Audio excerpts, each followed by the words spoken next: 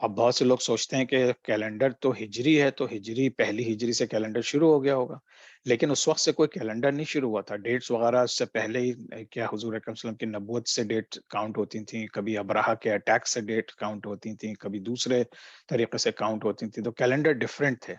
لیکن حضرت عمر فاروق رضی اللہ تعالیٰ عنہ نے سوچا کہ ہمارا کوئی ایسا کیلنڈر ہونا چاہیے کہ جو اسلامک کیلنڈر ہو، اور جو پھر جو جس طرح اللہ تعالیٰ نے جو سسٹم یا حضور اکرم صلی اللہ علیہ وسلم نے جو سسٹم بتایا تھا اس کے مطابق ہو. تو پھر انہوں نے لونر کیلنڈر جو چاند کی تاریخوں پہ ہوتا تھا، اور جس کے اندر چاند دیکھنا اس لیے ضروری ہوتا تھا کہ ہر مہینے وہ چینج ہو سکتا تھا. جس ایک ہنٹ آپ کو بتا دیتا ہوں کہ جو ہمارا سولر سسٹم ہے، جو سولر کیلنڈر ہے، یعنی جو ہم لوگ جس طرح آج 26 جون ہے، یہ کیلنڈر جو ہے آپ دیکھتے ہیں کہ ہر 4 سال کے بعد فروری میں ایک دن ایکسٹرا ہوتا ہے. ہر 4 سال، یعنی لیپ ایئر کہتے ہیں اسے، وہ 28 کے بجائے 29 کا ہوتا ہے. اس کی وجہ یہ ہے کہ اس کیلنڈر میں ہر سال تھوڑی سی اس کے اندر ایرر آ رہی ہوتی ہے، یعنی کہ ٹوٹل کیلکولیشن 365 ڈیز کی نہیں بنتی، تو یہ ایرر آ رہی ہوتی ہے. تو اس ایرر کو فکس کرنے کے لیے ان لوگوں نے بعد میں شمسی کیلنڈر میں وہ کیا تھا. لیکن الحمدللہ اللہ تعالیٰ کی طرف سے جو ریکمینڈڈ، اور حضور اکرم صلی اللہ علیہ وسلم کی طرف سے جو ریکمینڈڈ، اور پھر حضرت عمر فاروق رضی اللہ تعالیٰ عنہ نے کی طرف سے جو امپلیمنٹڈ کیلنڈر تھا، اس میں کوئی ایرر نہیں آتی. جو بھی ایرر ہوتی ہے ایک آدھ دن کی، وہ ایرر نہیں ہوتی، بلکہ وہ ہر مہینے فکس ہو جاتی ہے. اگر 29 کا چاند ہے یا 30 کا چاند ہے تو اس لحاظ سے وہ فکس ہوتی رہتی ہے. تو آپ کبھی بھی کسی ایرر میں نہیں رہتے. آپ ہر مومنٹ میں ایک کرنٹ کیلنڈر لحاظ سے کہ دنیا کی پوزیشن کیا ہے اس پورے کائنات میں، تو اس لحاظ سے صحیح رہتی ہے.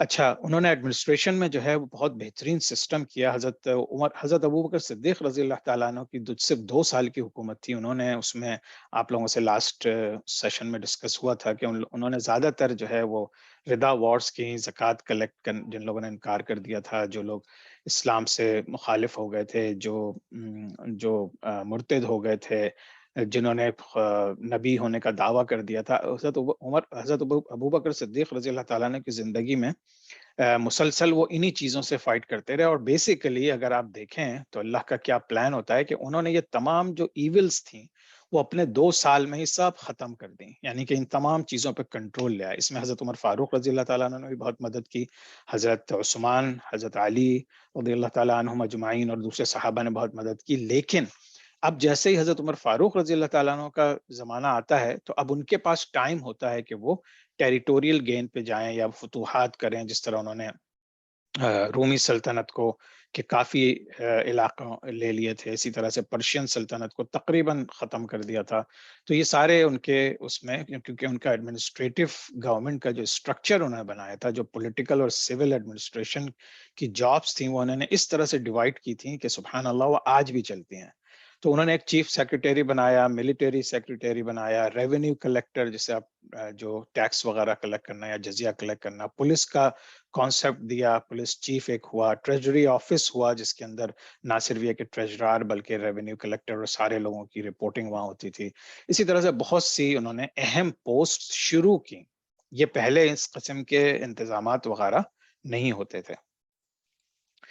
اچھا، وہ پہلے آدمی تھے جنہوں نے department of investigation and complaints against government officers شروع کیا. آج آپ دیکھیے ہمارے دنوں میں آج کل جو ہے سب سے زیادہ جو کرپشن ہوتی ہے وہ ان لوگوں کے پاس ہوتی ہے جو گورنمنٹ آفیشلز ہوتے ہیں، کیونکہ ان کے پاس عہدہ ہوتا ہے تو اس کو غلط طریقے سے استعمال کرتے ہیں، رشوت لیتے ہیں اور اپنے تعلقات استعمال کرتے ہیں. تو اس وجہ سے حضرت عمر فاروق رضی اللہ تعالیٰ عنہ نے ایک انویسٹیگیشن، ایک ڈپارٹمنٹ بنایا تھا جو گورنمنٹ آفیسرز کی کرپشن کو انویسٹیگیٹ کر سکیں. سبحان اللہ. اسی طرح سے وہ پہلے تھے جنہوں نے پبلک منسٹری سسٹم بنایا جس کے اندر ایک باقاعدہ ایک ڈیٹا بیس، آپ سمجھ لیجیے، اس زمانے میں کمپیوٹرز تو نہیں تھے لیکن ہاتھ سے لکھے ہوئے رجسٹرز پہ، اور میں ڈیٹا بیس بنایا تھا تمام آفیشلز کی اور سولجرز کے. اب اس زمانے میں سوچا بھی نہیں آ سکتا تھا کہ آپ کے پاس 10,000 کی فوج ہے تو آپ ہر آدمی کا آپ کے پاس ڈیٹا موجود ہو. ہم لوگ آج کے زمانے میں تو بہت آرام سے سوچ لیتے ہیں کہ ہاں بھائی آرمی ہے، اس کے اندر ایک ایک بندے کا ڈاکیومنٹیشن ہے، کیا ہے. تو حضرت عمر فاروق نے اس چیز کو شروع کیا تھا، اور انہوں نے جتنے آفیشلز تھے اور جتنے سولجرز تھے ان کا پورا ایک ڈیٹا بیس مینٹین کرتے تھے. پھر انہوں نے ایک اور چیز کی جو کہ ہمیں یہ جتنی باتیں اگر آپ آج کے دور سے کمپیئر کریں تو آپ کو لگتا ہے کہ اگر ہمارے دور میں ایک عمر فاروق اور آ جائیں تو وہ یہ سارے کرپشن جو ہماری پاکستان میں خاص طور سے اور بالعموم پوری دنیا میں یہ کس طرح سے چیزیں صحیح ہو جائیں. تو انہوں نے گورنرز اینڈ آفیشلس کو کی انوالومنٹ بزنس اور ٹریڈ میں نہیں تھی. یعنی کہ اگر آپ بزنس مین ہیں تو آپ کو آفیشیل عہدہ نہیں مل سکتا، اور اگر آپ آفیشیل عہدے پہ ہیں تو آپ کوئی بزنس شروع نہیں کر سکتے. کیوں؟ کیونکہ جیسے ہی آپ کو پاور ملتی ہے پھر آپ کرپشن کا آپ کو خیال آتا ہے، شیطان آپ کو اکساتا ہے، اور پھر these two things do not go hand in hand. آپ دیکھ لیے آج پاکستان میں ہمارے جتنے کرپٹ پولیٹیشینز ہیں ان سب کے بڑے بڑے بزنسز ہیں، نہ صرف یہ کہ پاکستان میں بلکہ پاکستان کے باہر، تو جس کی وجہ سے کرپشن کو ہینڈل کرنا بہت مشکل ہو رہا ہے. یہ سب چیزیں ہمارے خلیفہ دوم حضرت عمر فاروق رضی اللہ تعالیٰ عنہ نے اس زمانے میں سوچ کے، کیونکہ بہت ہی حکمت والے تھے، اللہ تعالیٰ نے ان کو بہت زیادہ حکمت دی تھی. اچھا، اور پھر انہی کو جو آفیشیل ٹائٹل امیر المؤمنین کا تھا وہ حضرت عمر فاروق رضی اللہ تعالیٰ عنہ ہی کو پہلی دفعہ یہ ٹائٹل ملا تھا، اور اس کے بعد سے پھر دوسرے لوگوں کو امیر المؤمنین کہنے لگے. حضرت عمر فاروق رضی اللہ تعالیٰ عنہ کا جو کردار تھا ردا وارز میں، جب انہوں نے حضرت خالد بن ولید اور حضرت عمر فاروق رضی اللہ تعالیٰ عنہ نے مل کے حضرت ابوبکر صدیق کی مدد کی تھی، جس کی وجہ سے پھر یہ تمام چیزیں تھی ایول کو مٹایا گیا تھا. حضور اکرم صلی اللہ علیہ وسلم کے ساتھ ہمیشہ رہتے تھے. ایک تھوڑا سا واقعہ بیان کر دوں کیونکہ یہ فاؤنڈیشن آف کیلیفیٹ کی بات آتی ہے. جب حضرت حضور اکرم صلی اللہ علیہ وسلم کا انتقال ہوا تو حضرت سب لوگ اس میں لگ گئے، کیا کہتے ہیں، تجہیز و تکفین میں اور چیزوں میں، اور سزا پتہ ایک غم کا ماحول تھا، ایک شاکنگ ماحول تھا، وہ سب ہم ذکر کر چکے ہیں. تو اس دوران جو مدینہ کے لوگ تھے ان میں سے انصار، ضابط ہے انصار اور مہاجرین دونوں کا ایک مقام تھا. تو کچھ انصار تھے جنہوں نے اس چیز کے اوپر کہ اب خلافت کس کو ملنا چاہیے، اس پہ ایک جگہ ہے ثقیفہ بنی سعدہ، وہاں پہ ان لوگوں نے ڈسکشن شروع کر دیا. حضرت عمر فاروق رضی اللہ تعالیٰ عنہ کو خبر ملی تو وہ حضرت ابوبکر صدیق کو اور حضرت عبیدہ ابن جراح کو لے کر گئے، اور اس میں پھر آپ کو تاریخ میں کوئی 10 قسم کے ڈیفرنٹ ورژنز ملیں گے جس میں پھر بہت سے اختلافات ہیں. تو انشاءاللہ تعالی ہم تاریخی لحاظ سے یہ واقعہ میں بیان کرنا ضروری سمجھتا ہوں کہ وہاں جا کے تھوڑی سی ایشوز ہوئے تھے. کچھ لوگ چاہ رہے تھے کہ مہاجروں میں سے خلیفہ آئے، کچھ لوگ چاہ رہے تھے کہ ان کی طرف سے انصار کی طرف سے خلیفہ آئے. تو بہرحال یہ سب چیزیں تھیں، لیکن حضرت عمر فاروق رضی اللہ تعالیٰ عنہ کی حکمت اور کی وجہ سے الحمدللہ انہوں نے سب سے پہلے بیعت کی حضرت ابوبکر صدیق رضی اللہ تعالیٰ عنہ کے ہاتھ پہ، اور اس کے بعد باقی لوگوں نے ان کو فالو کر لیا. اچھا، اب یہ ایک ڈیٹیل ہے جو وہاں پہ آپ کو یاد ہوگا مدینہ منورہ میں 2 قبیلے تھے، ایک اوس ایک خزرج. تو خزرج والے اسٹل انکار کرتے رہے کہ ہمارے انصار میں سے ہی کوئی خلیفہ ہونا چاہیے، لیکن فائنلی حضرت عمر فاروق کے کنونس کرنے پہ جو اوس قبیلہ تھا وہ مان گیا تھا، اور انہوں نے پھر حضرت ابوبکر صدیق رضی اللہ تعالیٰ عنہ کو پروٹیکشن دے دی تھی، جس کی وجہ سے پھر حضرت ابوبکر صدیق رضی اللہ تعالیٰ عنہ خلیفہ بن گئے تھے.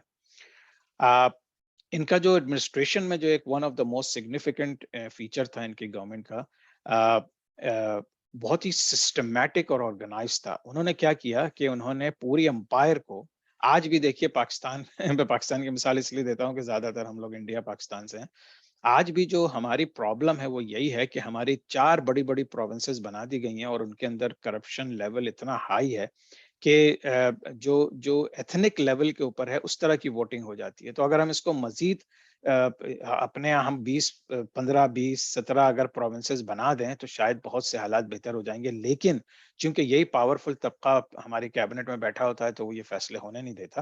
تو حضرت عمر فاروق رضی اللہ تعالیٰ عنہ نے کیا کیا کہ انہوں نے اپنی پوری امپائر کو صوبوں میں تقسیم کیا، اور پھر صوبوں کو مزید ڈسٹرکٹ میں تقسیم کر دیا. پھر انہوں نے ہر صوبے کے اوپر ایک گورنر اپوائنٹ کیا تاکہ وہ اس سے ڈائریکٹ خبریں لیتے رہیں. گورنر ڈائریکٹ رپورٹ کرتا تھا خلیفہ کو، اور اسی طرح سے ہائرارکی اس طرح بنا دی کہ پورا سسٹم ایک بہت ہی آرگنائز طریقے سے جل ہوا سسٹم چلتا تھا. اور پھر ضابط اپوائنٹڈ آفیشلز تھے، ان کا اپنا کرائٹیریا تھا کہ ان کا اپنا کوئی پرسنل بزنس نہیں ہونا چاہیے تھا اینڈ سو آن. تو حضرت عمر فاروق رضی اللہ تعالیٰ عنہ کے زمانے میں جو انہوں نے جو ڈفرینٹ پروونسز ڈیوائڈ کیے تھے، ان میں جو مین تھے ان میں مکہ مکرمہ ایک سمجھے ڈسٹرکٹ تھا، ایک پروونس تھا مدینہ منورہ، یہ دونوں عربیہ میں ہو گئے. پھر عراق میں بصرہ اور کوفہ کو بنا دیا تھا. یہ وہاں کے بڑے شہر تھے. جزیرۃ العرب جسے کہتے ہیں upper reaches of the Tigris and Euphrates, Iraq کے اور سائڈ کے علاقوں میں انہوں نے جزیرہ کہلا دیا تھا اسے، اور وہ علاقہ جزیرہ تھا. پھر سیریا پورا شام ایک تھا. ایلیا جس کو پیلسٹائن اب کہتے ہیں لیکن اس کا پرانا نام ایلیا ہے، اس کو ایک الگ ڈسٹرکٹ بنایا تھا. پھر پیلسٹین میں رم اللہ ایک جگہ تھی، اس کو الگ ڈسٹرکٹ بنایا یا پروونس بنایا. پھر ایجپٹ میں 2 بنائے، پرشیا میں 3 بنائے، ایک خراسان، ایک آذربائیجان اور ایک فارس. تو اس طرح سے انہوں نے، سوچئے اس زمانے میں جبکہ ابھی کوئی ریسرچ موجود نہیں ہے، سسٹمیٹک پولیٹیکل سسٹم ابھی نہ پڑھا گیا ہے نہ امپلیمنٹ ہوا ہے، لیکن سبحان اللہ یہ سب کہاں سے ہوا؟ یہ بھی ایک بہت بڑا معجزہ ہے اللہ تعالیٰ کی طرف سے، اور حضور اکرم صلی اللہ علیہ وسلم کی ٹریننگ ہے کہ کس طرح سے حضرت عمر فاروق نے ایک پورا نظام کھڑا کر دیا تھا. اچھا، ان کے زمانے میں 2-3 ایسے ایشوز بھی آئے جس کے اندر ان کا کردار اور کھل کے سامنے ہوا. ایک جو ہے قحط پڑا تھا، بہت بڑا قحط آیا تھا، اور اس کے بعد پھر فیمن آ گیا تھا، یعنی کہ بالکل کھانے پینے کی چیزیں ختم ہو گئی تھیں، لوگ مرنے لگے تھے. جو مدینہ منورہ کا ریزرو کھانا وغیرہ ہوتا تھا سب ختم ہو چکا تھا. تو عمر رضی اللہ تعالیٰ عنہ نے آرڈر کیا کہ جو کاروان، جو قافلے سیریا عراق سے آ رہے تھے اور جو جا رہے تھے، کیونکہ وہاں بھی قحط تھا، لیکن انہوں نے جس انداز سے اس کی ڈسٹریبیوشن کو، جو ریسورسز تھے، جو کھانے پینے کا سامان تھا، اس کو کس طرح سے سپروائز کیا، وہ بھی ایک تاریخ کا حصہ ہے. تو ان کی وجہ سے بہت سی زندگیاں بچ گئیں، ورنہ یہ کہ ایک ایسا قحط تھا کہ اس کے بعد بہت مشکل تھا کہ اس علاقے میں کوئی بچ سکے. آ، ابو عبیدہ رضی اللہ تعالیٰ عنہ پھر آئے اور انہوں نے بھی بہت مدد کی، اور حضرت عمر فاروق رضی اللہ تعالیٰ عنہ کے ساتھ مل کے پھر یہ لوگ ہر روز ایک کھانے کے ڈنر کرتے تھے اپنے پرسنل پیسوں سے، اور جو بھی جہاں سے کلیکشن ہو سکتی تھی کرتے تھے تاکہ لوگ بھوکے نہ سوئیں. پھر یہ کہ اس کے بعد ایک پلیگ شروع ہو گیا، ایک طاعون کی بیماری شروع ہو گئی، جس کی وجہ سے پھر بہت بری طرح سے لوگ متاثر ہوئے اور مرنے لگے. اور خاص طور سے سیریا، پیلسٹائن ڈیوسٹیٹ کر دیا تھا ان دونوں جگہوں کو پلیگ نے. تو عمر رضی اللہ تعالیٰ عنہ سیریا جانے کی کوشش کر رہے تھے. تو جب ایلات پہنچے تو حضرت ابو عبیدہ ابن جراح وہیں پر تھے اپنی فوج کے ساتھ، وہ گورنر آف سیریا تھے. تو انہوں نے بتایا کہ حضرت عمر فاروق کو کہ پلیگ شروع ہو چکا ہے اور آپ یہاں مت جائیں. تو حضرت عمر فاروق نے کہا کہ اچھا پھر آپ میرے ساتھ واپس چلیں. تو انہوں نے، حضرت ابو عبیدہ بن جراح نے انکار کر دیا، اور انہوں نے کہا میں اپنی فوج کے ساتھ ہوں اور انہی کے ساتھ رہوں گا، جو بھی اللہ نے میرے قسمت میں لکھا ہے. تو پھر اسی پلیگ کے نتیجے میں ان کا انتقال ہو گیا تھا. تو یہ تھا صحابیوں کا کردار کہ وہ اپنی ذات کے لیے نہیں سوچتے تھے، بلکہ اپنی عوام کے لیے، اپنے لوگوں کے لیے، اپنی فوج کے لوگوں کے لیے سوچتے تھے. اور اسی طرح سے ان کی زندگیاں تھیں جس کی وجہ سے آج تک ہم ان کی مثالیں دیتے ہیں اور استعمال کرتے ہیں. اچھا، پھر ایک جو ویلفیئر اسٹیٹ کا، جو آپ لوگ آج کل پاکستان میں عمران خان کے تھرو بھی سنتے ہوں گے، کہ جو ایک ویلفیئر اسٹیٹ کا کانسیپٹ تھا، وہ حضرت عمر فاروق رضی اللہ تعالیٰ عنہ نے دیا تھا. انہوں نے کیا کیا تھا کہ چونکہ وہ غریبوں کے بہت قریب تھے، تو وہ کیا کرتے تھے کہ رات کو، سب آپ لوگوں نے سٹوری سنی ہوگی بچپن میں، کہ وہ خود جو ہے وہ ایک ایسے گھر میں رہتے تھے جس کے نہ دروازے تھے اور مٹی کا گھر تھا، اس وجہ سے کہ چونکہ اللہ نے ان کو خلیفہ بنایا تھا، تو کہیں سے بھی ان کے دل میں کوئی خواہش، کوئی دولت کی یا اچھے گھر کی یا بڑے گھر کی خواہش پیدا نہ ہو. اور پلس یہ کہ غریب پھر ان کے ساتھ رہیں گے، غریب مطلب ریلیٹ کریں گے، اچھا بھی ان کا بھی گھر ٹوٹا ہوا ہے، ہمارا بھی گھر ٹوٹا ہوا ہے، ان کے گھر بھی مٹی سے بنا ہے، ہمارا بھی گھر بھی مٹی سے بنا ہے.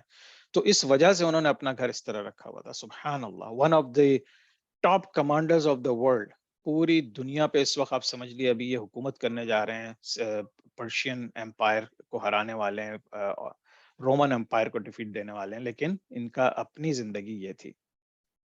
پھر انہوں نے ویلفیئر سسٹم کے لیے بیت المال کا کانسیپٹ لے کر آئے. انہوں نے مسلمانوں مطلب بیت المال کے کانسیپٹ کو بہت زیادہ آگے بڑھایا کہ مسلمان، جو غریب مسلمان ہیں، ان کی لوگوں کے لیے جو نیڈی ہیں، زیادہ ایج کے ہیں، یتیم ہیں، بیوائیں ہیں، اور جو ڈسیبلڈ ہیں. ڈسیبلڈ کا آج امریکہ میں بہت اچھا سسٹم ہے جو ان لوگوں نے بنایا، لیکن ان لوگوں نے بھی جب ان کی جنگوں میں بہت لوگ زخمی ہوئے اور اپنے ہاتھ پاؤں ان کے کھو دیے، تو اس وقت انہوں نے بنایا. لیکن حضرت عمر فاروق رضی اللہ تعالیٰ عنہ نے اس زمانے سے یہ تمام نظام بنایا تھا کہ ایسے لوگوں کو اسٹیٹ پالے گی، جو غریب ہوں گے، ضرورت مند ہوں گے، ان کو سب اسٹیٹ پالے گی. یہ ویلفیئر سسٹم ہے، یعنی ان کو فری میڈیکل ملے گا، فری پیسہ ملے گا کھانے پینے کا، زندگی گزارنے کی ان کی مدد کی جائے گی. جو کہ آج جس سوسائٹی میں ہم رہتے ہیں، کیپٹلسٹ سوسائٹی میں، یہاں اگر آپ کے پاس انشورنس نہیں ہے تو پھر آپ کا اللہ ہی مالک ہے. پھر اسی وجہ سے لوگ پھر انگلینڈ اور کینیڈا یا دوسری جگہوں پہ جاتے ہیں جہاں ویلفیئر سسٹم تھوڑا سا اسٹرانگ ہے. بہرحال اچھا پھر انہوں نے آپ سوچے اس زمانے میں child benefit and pension programme شروع کیا تھا جو آج کتنے زبردست طریقے سے تمام کہ ترقی یافتہ ممالک میں بھی چل رہا ہے، اور جس کی وجہ سے وہ اپنے آپ کے اوپر بہت اپنے آپ کو ترقی یافتہ بولتے ہیں. یہ سارا سسٹم حضرت عمر فاروق رضی اللہ تعالیٰ عنہ نے شروع کیا تھا. اچھا ہم تھوڑی سی بات کر لیتے ہیں حضرت عمر فاروق رضی اللہ تعالیٰ عنہ کی فتوحات کی، کہ اس زمانے میں کس طریقے سے انہوں نے مختلف جگہوں پہ فتوحات کی. بہت زیادہ فتوحات تھی ان کی. انہوں نے بہترین لیڈرشپ بھی تیار کی تھی، اور اپنے اپنے ڈائریکٹ صحابہ کو ٹریننگ دیتے تھے، پھر وہ صحابہ دوسرے لوگوں کو ٹریننگ دیتے تھے، اور انہوں نے بریلینٹ صحابہ کمانڈرز بنائے. One of the main reason کہ ان کو اللہ تعالیٰ نے اتنی فتوحات دیں اور اتنی کامیابیاں دیں کہ وہ سب سے پہلے سپاہیوں کو ٹرین کرتے تھے، بعد میں انہوں نے صحابہ کو ٹرین کیا اور ایسے ایسے کمانڈرز بنائے کہ وہ کمانڈرز پھر اپنے دوسرے صحابہ کو ٹرین کرتے تھے، اور ان کی 200-300 کی فوج اتنی پاورفل ہو جاتی تھی کہ وہ ہزاروں کو سنبھال لیں. اچھا مسلم امپائر جو ان کے زمانے میں فتح ہوئے، آپ سوچئے Iraq, Iran, Azerbaijan, Armenia, Georgia, Syria, Jordan, Palestine, Lebanon, Egypt, part of Afghanistan, Turkmenistan اور ساؤتھ ویسٹرن پاکستان. یعنی تقریباً پوری دنیا میں اگر آپ نقشہ دیکھیں کسی بھی سائٹ سے، تو آپ مسلمان حکومتوں کا نقشہ جو ہے وہ آپ سے چھپ نہیں سکتا. اور یہ اگر آپ دیکھیں، یہ حضرت عمر فاروق رضی اللہ تعالیٰ عنہ کے زمانے میں انہوں نے پورا ایجپٹ کے اوپر کر لیا تھا، مکہ مدینہ، یہ پورا عمان، یمن، عراق، سیریا اور یہ سارے علاقے، سینٹرل ایشیا کے سارے علاقے. تو یہ جو گرین کلر میں، یہ سارے حضرت عمر فاروق رضی اللہ تعالیٰ عنہ کے زمانے میں فتوحات ہوئی تھیں. اچھا اب ہم تھوڑا سا، اب چونکہ ہم جنگ یرموک کا ذکر کرنے جا رہے ہیں، اور یہ تھوڑا سا کنٹروورشل تو ہے، لیکن اس سے زیادہ تھوڑا سا لوگوں کو اتنا زیادہ اس کے بارے میں 100% پتہ نہیں ہے، اور ہسٹری میں اس کے مختلف اینگل سے لوگوں نے اس کو اینالائز کیا ہے، تو اس کو تھوڑا سا توجہ طلب ہے یہ.